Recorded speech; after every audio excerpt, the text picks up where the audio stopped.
All right, we're getting ready to go live on YouTube as well here in about 30 seconds. Okay. Should we wait till then to do the roll call then? All right. You can go now. Okay. Good morning, everybody. Morning. All right. So I guess I'm doing a roll call, which do I need to name each person? Yeah, that's probably easiest. Yes, please. Yeah. All right. Josh Garrett, Present. Brian Traylor, Present. Joe Culp, Present. Patrick Taylor, Present? and Marcia Rosenfeld, Present. Chief Spears, Present. and Heather Willie, Present. and Susie Nagy, present. Okay, so I'm calling this meeting to order, and we have quite a few things on our agenda. I'm not sure on this agenda which things we are just going to have as a presentation and which things we'll need to do a vote. So if you could help me out with that. The first item on the agenda is old business, so that we can approve the minutes from the last meeting on March.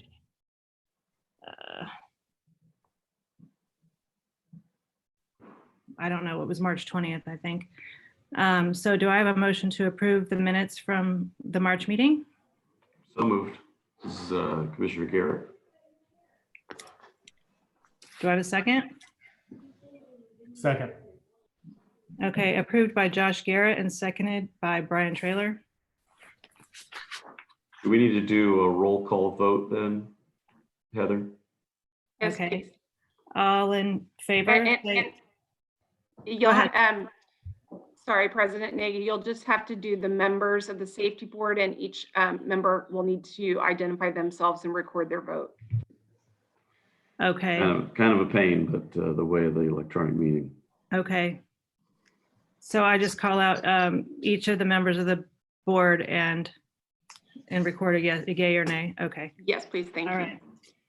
Josh Garrett. Yay.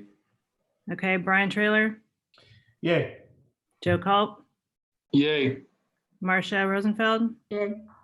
Susie Nagy, yay. Okay, the minutes are approved. On to the next item.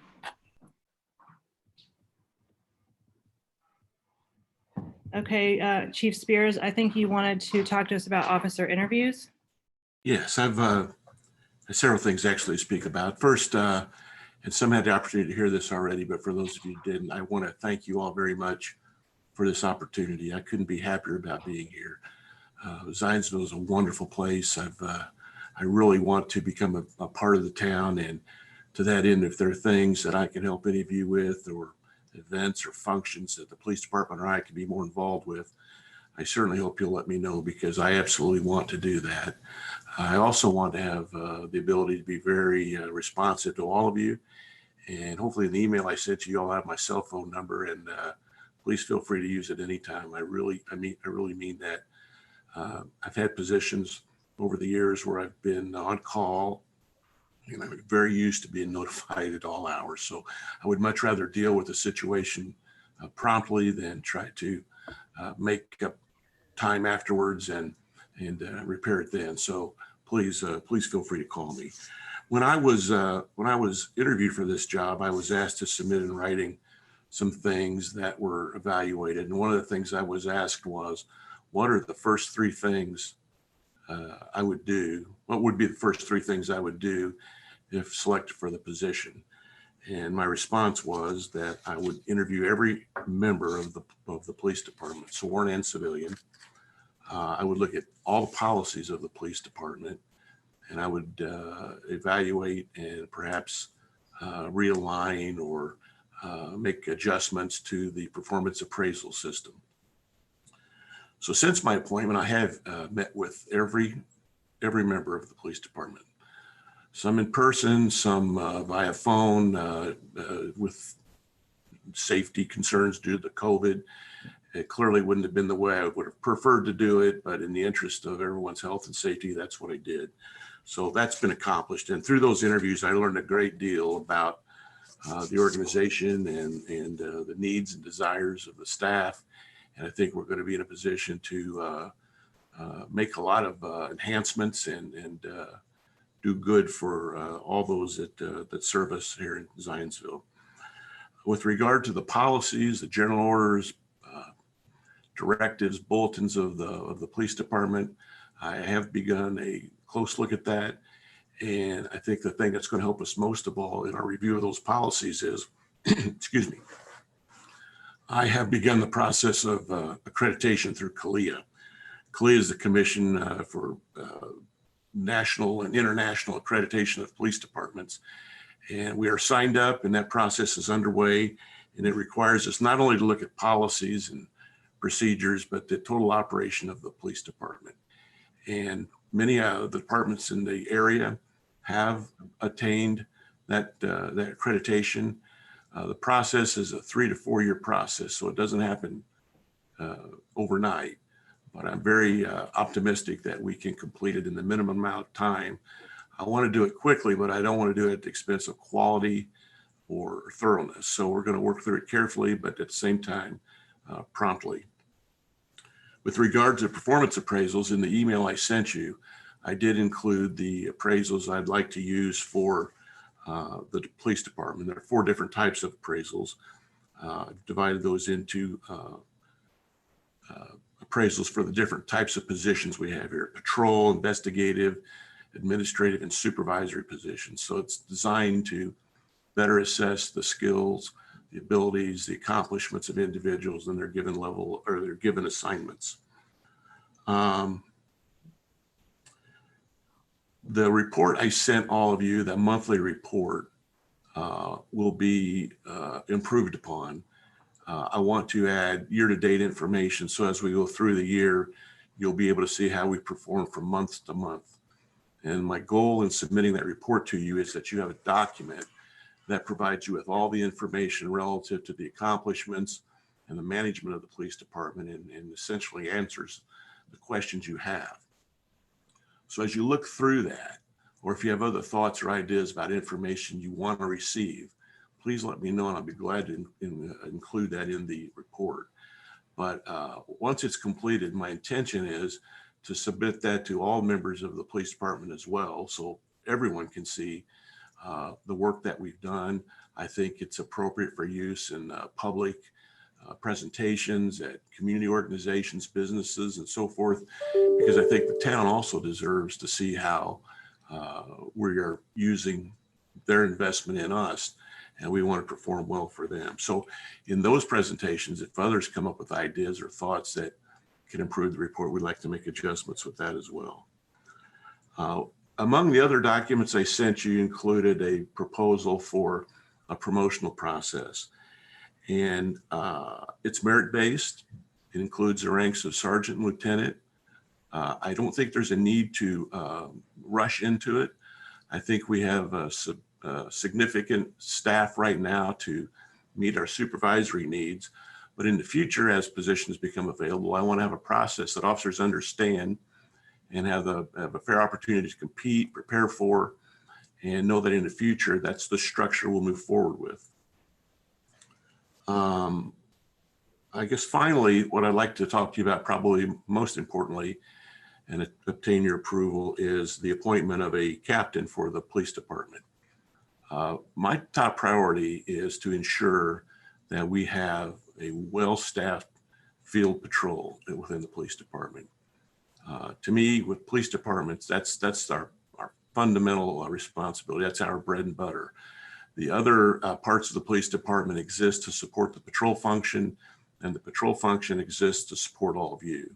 Be visible in your neighborhoods, the community, to interact with our business owners, with our schools, and with our citizens. And without the sufficient staff in the field, it's difficult to do that. So we have 3 captain positions. One of them had pretty much the bulk of the police department. One supervised 1 person, one supervised 2, or 3 rather. So I felt it was best to combine those into one position. And I wanted everyone to have a fair opportunity to compete for it.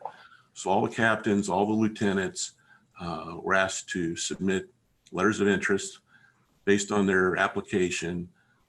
They provided some writing exercises and some information to me.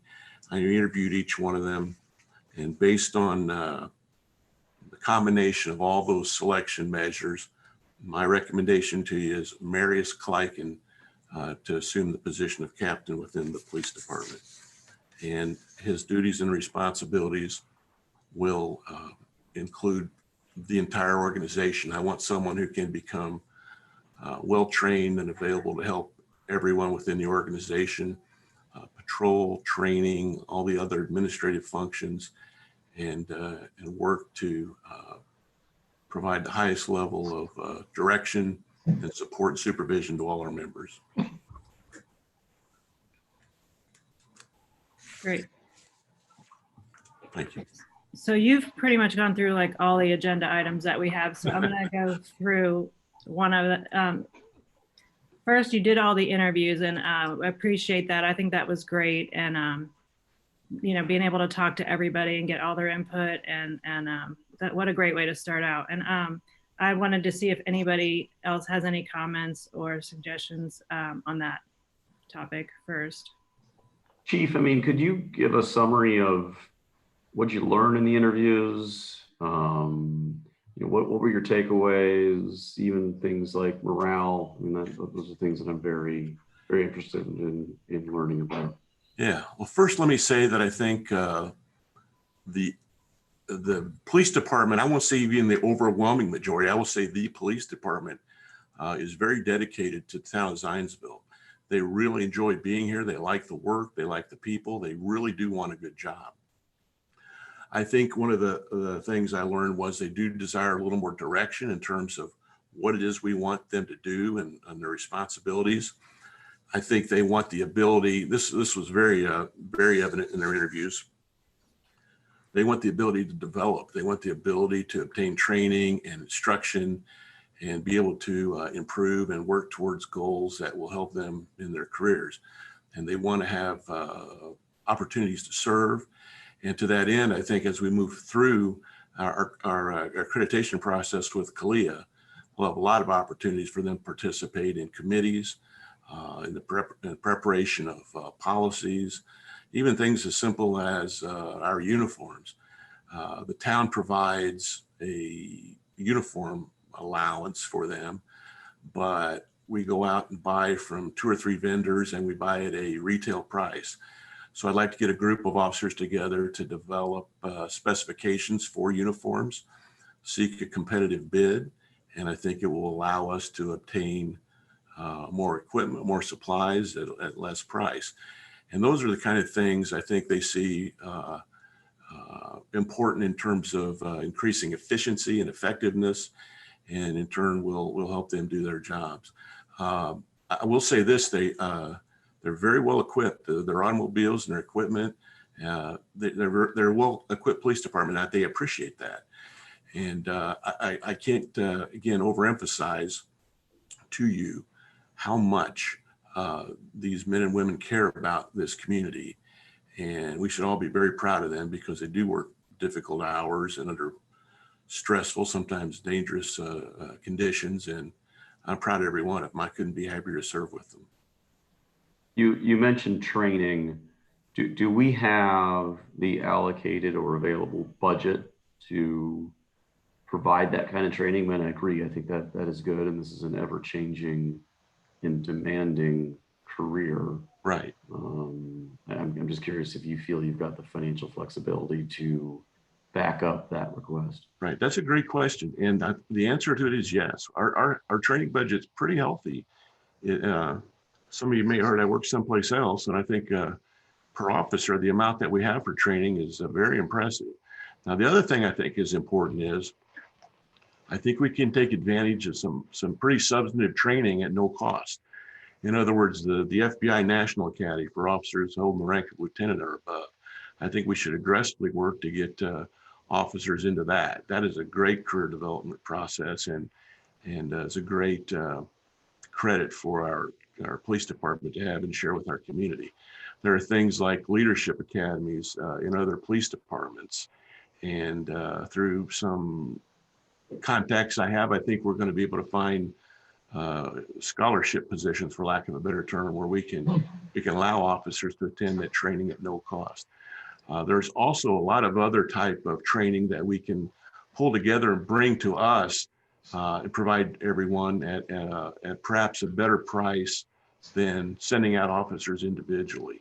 I think in our interviews, that is one of the things that they crave, is direction in terms of their training curriculum. In other words, at the beginning of a year, we should have the structure for our training. And as you all know, I'm sure that the Indiana Law Enforcement Academy requires 24 hours of mandatory training, in-service training every year, refresher training.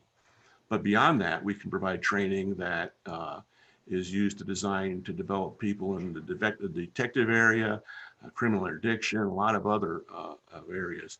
So my hope is that at the beginning of a year, we have a curriculum outline and everyone knows clearly what we need to accomplish and when we need to accomplish it.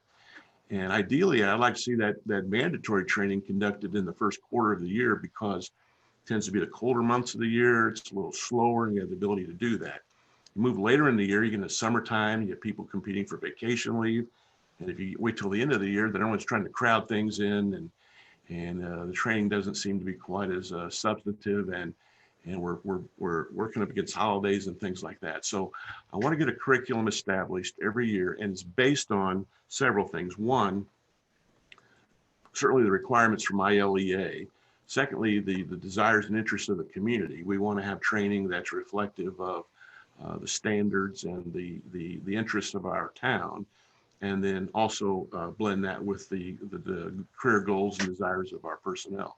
So if we have a plan like that, then in the training or in the report that I submit to you every month, I hope to have a summary of where we're at with regard to training. And with this COVID situation, what I asked the captains to do was work hard, because we had officers, to be honest with you, the activity slowed down significantly during this period of time. There just wasn't a lot going on. That's true around the country in terms of most police departments, particularly police departments our size. So I wanted to get as much of that training done now, because when things open back up, people haven't been using leave time right now for a lot of reasons. One, there's nowhere to go. Two, what are you going to do with it? Three, we need all hands on deck in case we had a crisis with regard to people becoming ill or we needed more help. So we haven't approved a lot of leave time. So that means later in the year, people are going to be competing for that leave time, and then that's exacerbated by dropping on this training. So it's kind of a roundabout answer to your question, but yes, we have a healthy training budget, and we can supplement that by using resources available to us at minimal or no cost. And I think we'll see those interests of those officers satisfied pretty quickly. And sorry, I'm dominating all the questions here, but I looked at the merit-based promotion scores and form, and I think that makes sense. I like the idea, I guess more of a comment than a question. I like the idea of having a standardized sort of training available to all officers and everyone in the department to then help as a part of that merit-based promotion. So that, again, I want an even playing field, not an evil playing field. I want an even playing field so that everyone knows what they need to do, what's the path to promotion, why were they passed up this time, so that they aren't discouraged and encouraged to do it next time. I think all those are positive steps forward. I agree. Something else with regard to blending training and promotion is this. All too often in police departments, we have a process, we have a written test or whatever, and people are promoted based on those results. And that doesn't always provide the best indicator who's ready for promotion. So what I'd like to see perhaps is some of this career development, some of this leadership training in advance, perhaps as a prerequisite to being able to apply. So in other words, prepare our future leaders and have them ready to go rather than promote them and then say, well, now we'll maybe train them, see if they can do it. Because sometimes when individuals get involved in that preparatory training, that leadership training, decisions are made about, well, this maybe isn't what I want to do, but at the same time, I really would like to have recognition for the work I do in my field, whether it's in patrol or investigations. And through a career development program, you don't just have to promote people to have them be recognized and to reward them for their work. We can develop master designations within ranks, which are a variety of things. It's a combination of perhaps of seniority, certain types of requisite training and things that recognize their good work. So in other words, they can know what's expected and they can take the path that is most appropriate for them.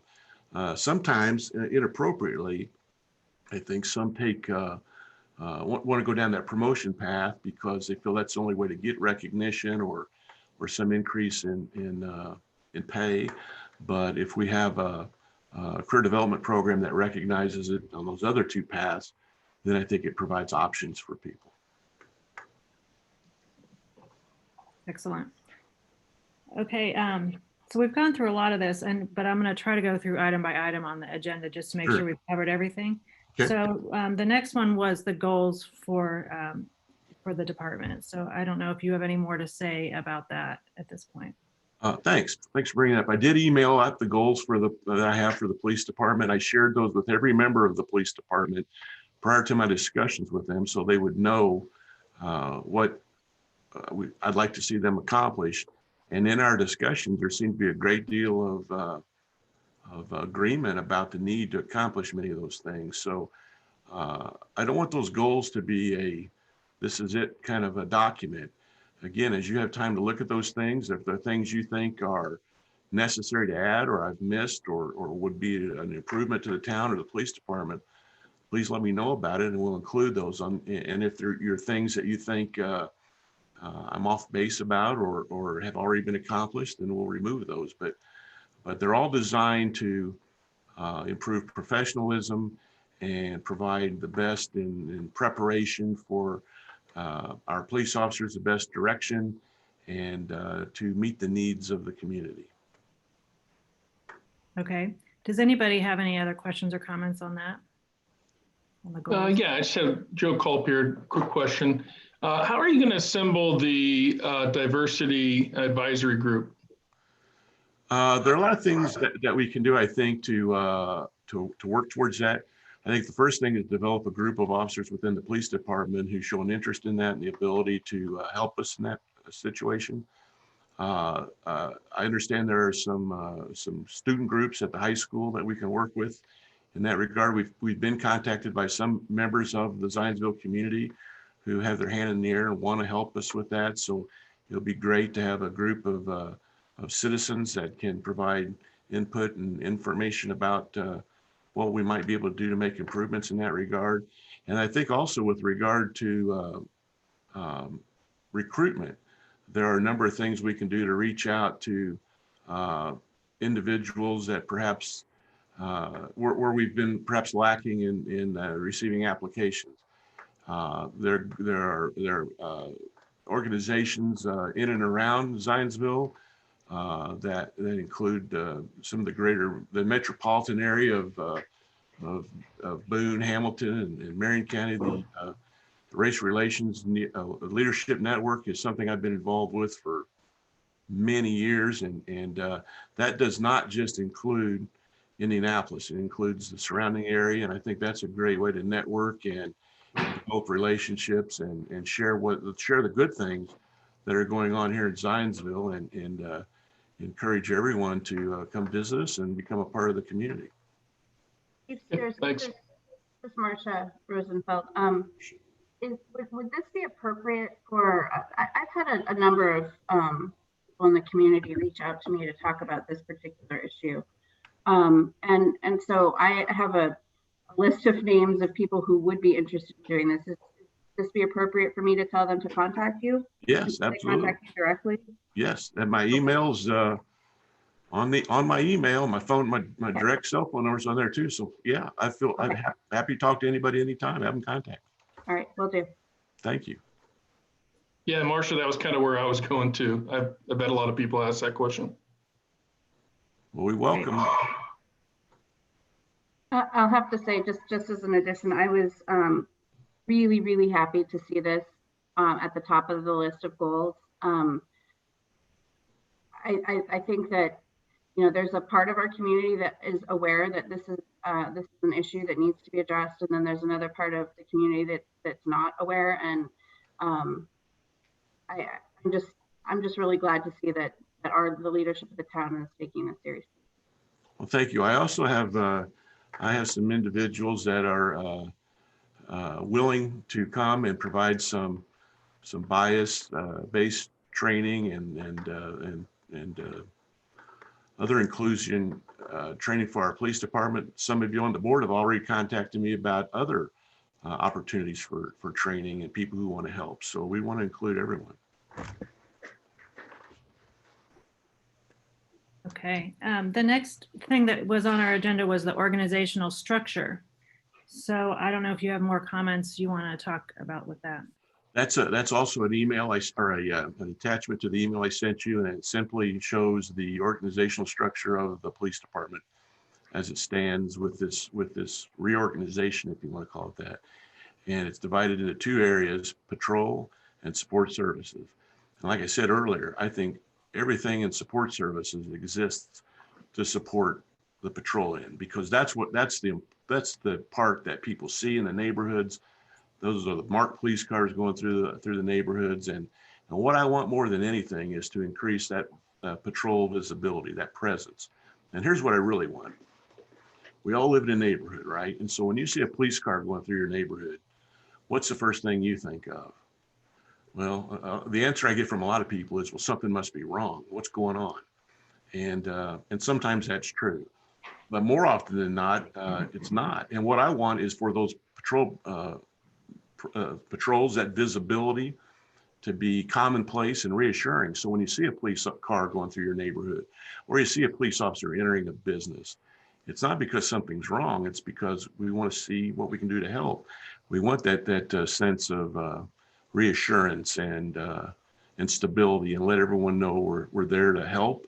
We're not just there when there's a problem. We want to be there ahead of those problems and do everything we can to help. So when you see that, we see bikes, when we try to increase our bicycle patrols on the trails and through the village and other places where that kind of visibility is extremely important. Approach those officers, talk to them. If you have questions, that's what I want. I want those officers to be friendly and approachable and have a servant's heart and do everything they can to help us all. Great. Does anybody have any questions? Sorry, go ahead. Go ahead, Josh. Is it typical for was it atypical, I guess I should say, for a police department of our size to have 3 captains? And is it more typical to have, I guess there's a lot of questions. Is it atypical that we had 3 captains? Is it typical to move to a single captain structure with our other communities around sort of the donut counties, if you will? And is there ever any reason why you would want to separate support services and patrol from a leadership standpoint? Or do those ever conflict, or are there ever sort of, Sophie's choice that goes on in those kinds of situations between those 2 different areas of the department? Well, great questions. There are 38 members of the police department, including myself. Of those 38, 19 hold positions of rank. So half the police department has a position other than patrol officer. So when you look, you take my position out, the 3 captains, you have 3 captains overseeing 34 people. And again, one of them supervised 1 supervised 3. So the idea here is to accomplish several things. One is that one person that's clearly responsible for a number 2 position, someone who can take over and help manage everything and not feel some awkwardness about getting into one area or the other.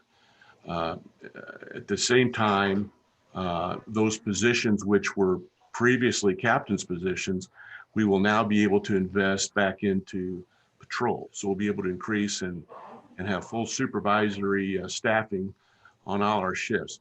when I got here, I found that the late shift had been without a lieutenant for about a year. So you got a shift of officers working difficult hours, weekends, out in the weather, and they had no leadership. They didn't have a lieutenant. Yet we had a lieutenant working in the property room. We had all these other positions. So if you look at the shift level, you have a sergeant on the late shift responsible for a corporal and 6 officers. Yet we had a captain responsible for 1. So it just made sense to organize it in a way that created a structure that can work throughout the entire organization and allow us to return more officers to patrol duty. So that's the reason. It wasn't, and this isn't based on anyone's performance or being unhappy with anyone at all. It just has to do with having a structure that makes the better use perhaps of the resources the police department's provided by you and the taxpayers of the town, and investing that back into our neighborhoods and in patrol. So as a practical matter, we had several captains and now we will have 1. Does that mean that we're going to see demotion? Is that the practical effect of this? That's a good question. And it's technically there are not demotions, there are reversions in rank. The captain's position is appointed. It isn't a merit position. It's not guaranteed. It's like mine. It's as long as you want me to be here. And so it's no one's being demoted in any sort of a negative sense. There will be 2 of them reverted back to lieutenant, but they're still important members of the police department. They'll still have important responsibilities. Actually 3, I'm sorry, 3, but and 1 will move up to captain. So a net gain of 2 lieutenants and just 1 captain. Do you know, and this is a question, not a statement.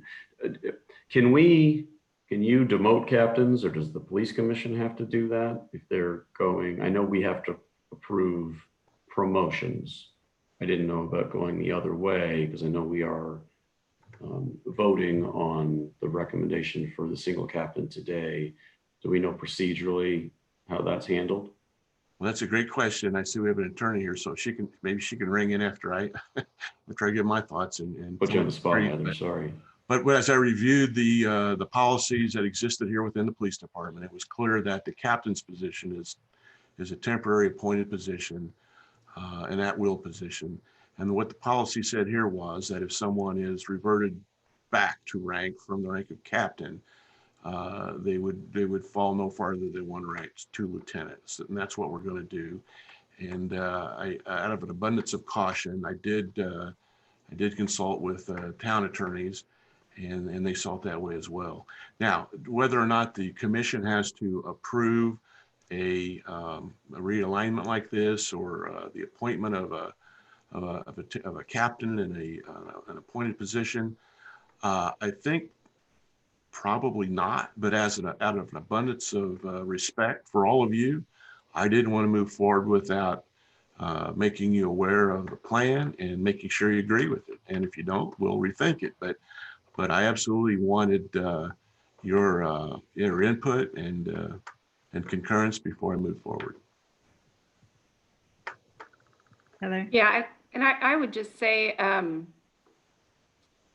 I don't recall if we originally, because those individuals had been in place for so long, appointed or approved, the rank of captain for those individuals. I know we do, often approve different positions. I think you could go either way, President Nagy, if you'd like to call for approval of the proposed reorganization chart, but I would leave that at your discretion. I think, there is some flexibility for the chief to be able to make that restructure. Yeah, I agree that he should be able to make the organizational changes. So I do think we maybe need to approve the appointment of the captain. Yeah, I think at That's that point, with the individual below, when you get to that point on the agenda, probably worth a little discussion about his background and then maybe a motion on that appointment. Okay, that's kind of what I was thinking. Okay, any other comments on the organizational structure? Yeah, I just had one other question. I noticed on the SRO column, there's a vacancy. Is that a new vacancy or has that been vacant for a while? I missed the first part. There's a vacancy. Where did you say vacancy? In the school resource officers column? Yes. But that's going to be remedied quickly because Captain or Lieutenant Kleiken was assigned there. And with the COVID and schools not being in session and not having a lieutenant on the late shift, he was reassigned to the late shift to have some leadership there. So the position is it's just not filled right now because no one's working in that. But as we move forward with this reorganization, one of those lieutenants that will be responsible will be reassigned there to oversee the school resource unit. So Thank you. they will not, that schools are a very high priority for me, and they will not go unstaffed. They will definitely be staffed. It's a technical vacancy that'll be remedied hopefully right after this meeting. My wife certainly hopes they're staffed, and that means the kids are back in school. Yeah, okay. And then after that was the general order approval process. Right. Again, I'm learning a lot of things, but the way I feel like I would like to do things is, and particularly as we go through this CALIA process, which is going to require a lot of updating of general orders and policies, I'd like your direction on that. I mean, it makes sense at some level to run those all through you and see if you agree with them. But I warn you in advance, it's going to be there's going to be a lot of them. It's going to be kind of time consuming. So I can, as we do that, I can send those to you piecemeal, or I can send them to you in groups and see how you like to proceed. But I can tell you what we've been doing in the past. And basically we're used to this process. And what we've done is 2 or 3 or 4 policies per meeting, and we just keep cranking through them and approving them as we go along. So good. If that makes works great for you, we sense. can keep doing that. Right, and I'd like to do that because as we get these developed, I need to submit them to CALIA to make sure they're approve them and they meet the standards, and then get them to you and make sure you're in agreement with them, and it should be a much smoother process once we have the CALIA check off. Now, will we be starting over and doing them all again? I'm kind of curious. That was going to be my question too. I mean, to Commissioner President Nagy's point, we have spent the last 2.5 years basically doing a ton of policies for Lexapol, and there was certainly a lot of input from the police department. There was cost associated with that. There was a lot of time, and also certainly a lot of retraining of officers and staff in terms of recodifying, or in some cases codifying, certain elements. And it was very, it just covered a lot of ground. Are we then starting over? And that seems like a lot of, I worry mostly about the cost and the retraining of all the officers, that these things are now having to be redone. The answer is yes and no. Yes, we'll have to submit all these to CALIA to make certain that they're compliant with their standards. That doesn't mean we have to redo a lot of them, or redo all of them. Mm-hmm. But what I think I'd like to see happen is the ones that have changes, particularly substantive changes, certainly want to make you aware of, and we can move forward from there. Others, which we just get an endorsement from them that they're fine, I don't see a need to have to inundate you with extra work or paperwork. But the other thing that CALIA does require once accreditation is attained is that all the policies of the police department have to be reviewed and updated annually. Now, that doesn't mean I have to give them all to you, but what it does mean is as we go through them, if we see one, the update is simply a review of it. So if it's okay and nothing's changed, we just tell them. If something has changed, there's a new law or something that affects the way we have to do business, then yeah, we'll need to update it, and you should be made aware of that too. But my hope is that I don't think you need to worry significantly about being deluged with lots and lots of general orders. My belief is that we'll just send you the ones that have really substantive changes or changes required by updates in law or town policy. Heather, do you have any comments on that? Yeah, I was just going to share back with the commissioners that I did have a chance to talk with Chief Spears, and I know he and I are going to talk a little bit more about the process that we followed with Lexipol, which we had a couple little bumps with along the way.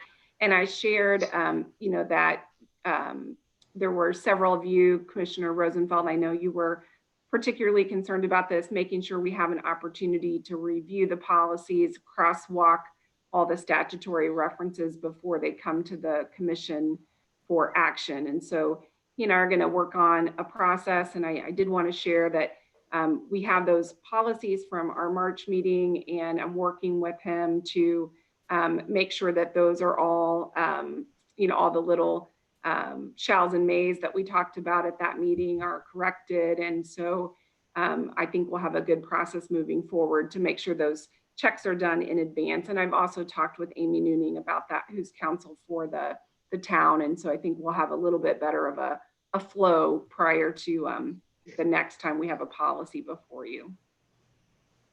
Yeah, and do you have any input as to, in the future going forward, how we're going to do this process if we need to have even policies that aren't changing have to come through us, or like he said, like Chief Spears said, only the ones where there are changes?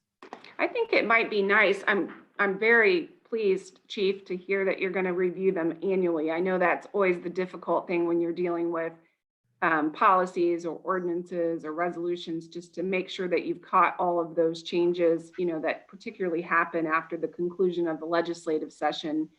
And so I think, it would be a great idea as you're doing your ongoing approval and accreditation for CALEA to maybe have a, whenever that, information is submitted to CALEA and to the accrediting body, a list that said, policy 1, 2, 8, 9, 12 has not changed. Therefore, no changes will be necessary this year, just so that you're maybe recognizing them, not so much taking action since they haven't changed, but just a general awareness that they've been reviewed on an ongoing basis would be good for the commission.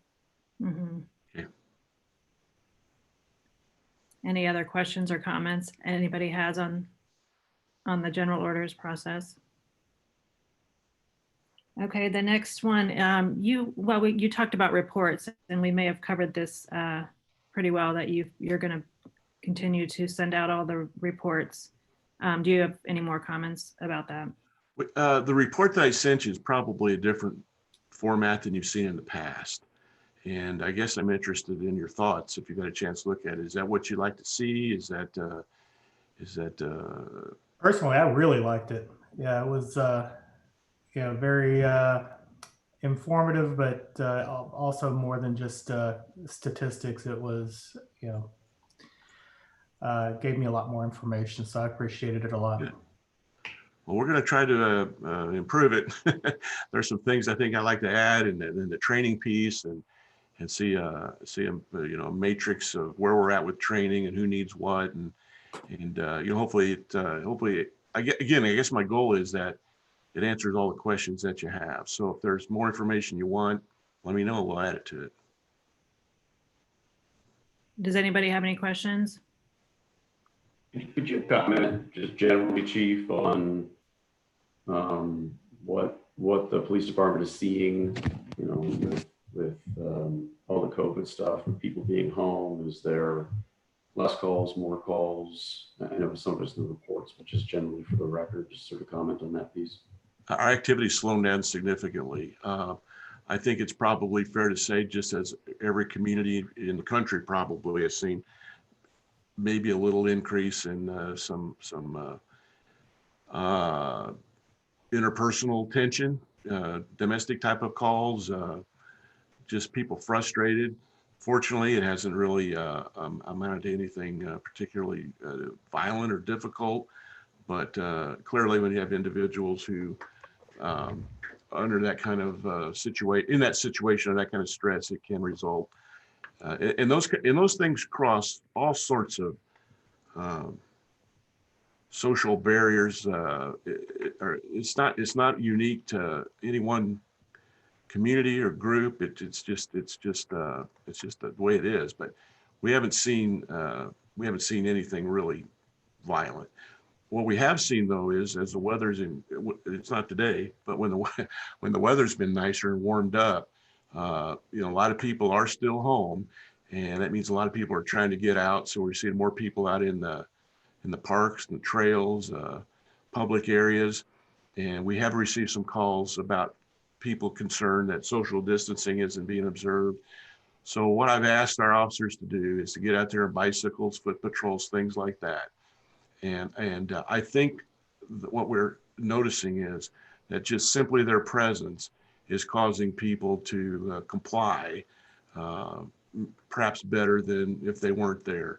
So we're not going out there and trying to, aggressively tell people get distance or anything like that, but simply our presence is a symbol about our seriousness in this, and once we've done that, the calls seem to have decreased. So I'm proud that our officers are finding a respectful, compassionate way to help deal with the calls that we're getting, but at the same time help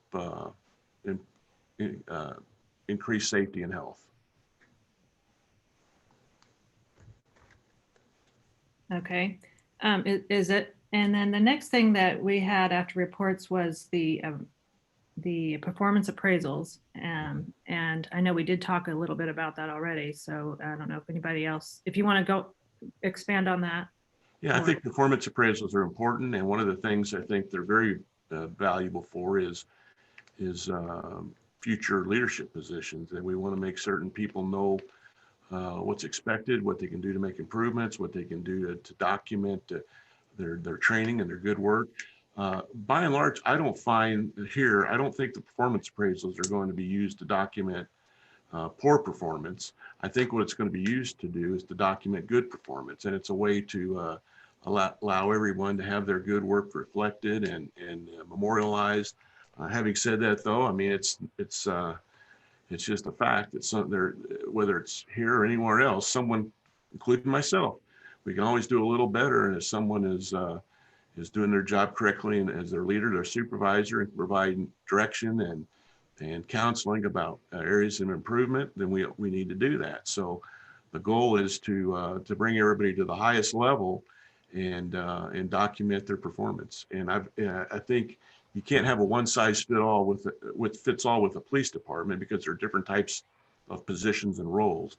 So that's why I've split it up into those 4 different categories I sent you.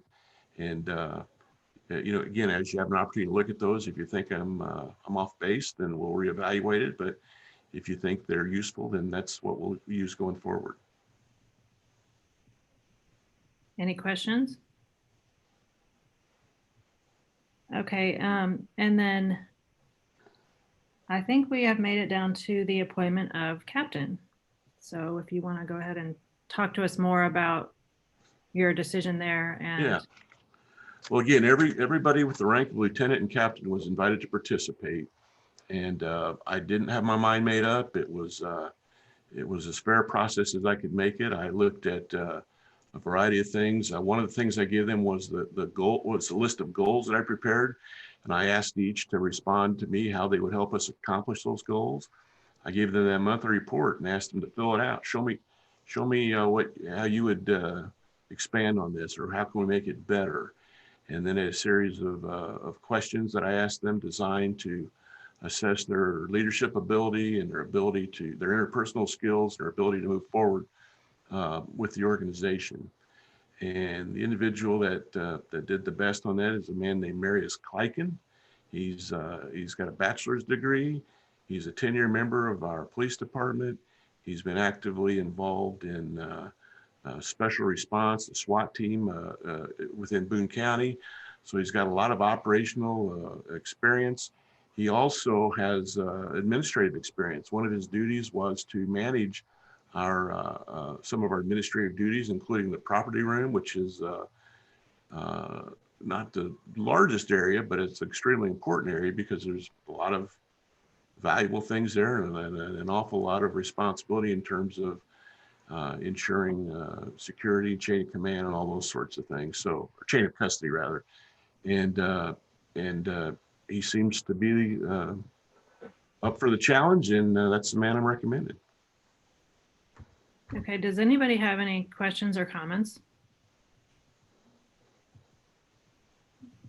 Do we all want to go ahead and make a motion to approve Marius Kleiken to the rank of captain? I'll second it. Did I get it first? I think you made the motion. Okay. All right. Motion made by me and seconded by Brian Traylor. And so I will do a roll call vote again. So Josh, Yes. Marcia, Yes. Brian, Yes. Joe, Yes. Susie, yes. So all in favor, I believe that means the motion is passed. Thank you. And so if that being, I think that's everything we have on the agenda. Are there any other questions or comments that anybody has before we adjourn? Chief, real quick, do you guys have access to proper PPE and to keep everyone safe out there right now? Yes, and I can't overemphasize to you how impressed I am with the people of Zionsville. They have brought donations to us. They have brought us masks and food and just extremely kind during this difficult time. We even had a member of the Indianapolis Colts who lives here in town brought us a huge box of sanitizer. So I mean, it crosses all social economic barriers. We've got everyone. Yes, we're well equipped, and I'm just in awe of the generosity of the people of town. What's going on with the canine, situation, patrol, whatever? Well, we have canine patrols. They work mostly in the evenings. They are involved in a number of different types of functions. They can track if we need someone tracked. It's an interesting question because this weekend we had some citizens found what appeared to be a suicide note on one of the trails. We were very concerned about it. And in addition to the canine officers that we have in the animals that we have, we also have connections with others who have bloodhounds. So we brought a bloodhound in who sniffed the area, sniffed the letter, and we followed the track as far as we could. We couldn't find anything, and hopefully it's either it's not a legitimate letter or someone changed their mind, but fortunately we didn't find anyone. So those animals can be very valuable to us in certain circumstances, and I'm proud of the officers that do that work. Has anything changed organizationally with how that's working? No changes other than to reinforce that we want to continue it and support those that do it and then the animals. Okay. Anybody else have any questions or comments in general? Okay. I was gonna say, Chief, great job. I mean, you're really jumping into this, and I'm impressed what you've your knowledge and what you've presented to us in this short period of time in this crazy world we're in right now. Well, thank you very much. And as we close here again, I can't thank all of you enough for this opportunity. You really don't know what it means to me, and it's probably the best professional decision I've ever made. So thank you. That's great to hear. I agree. I am impressed with everything you've been able to do in such a short period of time, and it's a lot. And I think we have a lot of good changes coming, and I think it'll be great for our town and our department. Thanks again. And remember what I told you, please feel free to contact me if I can do anything to help you, or you see something that bothers you or we need to fix. I'm really the kind of person that really would like to do it sooner than later. So you can call me any hour of the day. I'm happy to talk with any of you. Great. Thank you. Thank you. Before I'd like to make a motion then to adjourn. Okay, do I have a second? Second. Motion to adjourn by Josh Garrett, seconded by Marcia Rosenfeld, and I guess I need to do a roll call vote one more time. Sorry. So Josh, Yes. Susie, yes. Joe, Yes. Brian, Yes. Marcia, Yes. motion approved. Very good. Good to see you Okay. all. Be safe. Good to see you all. Bye-bye. Great meeting. Thanks. Bye.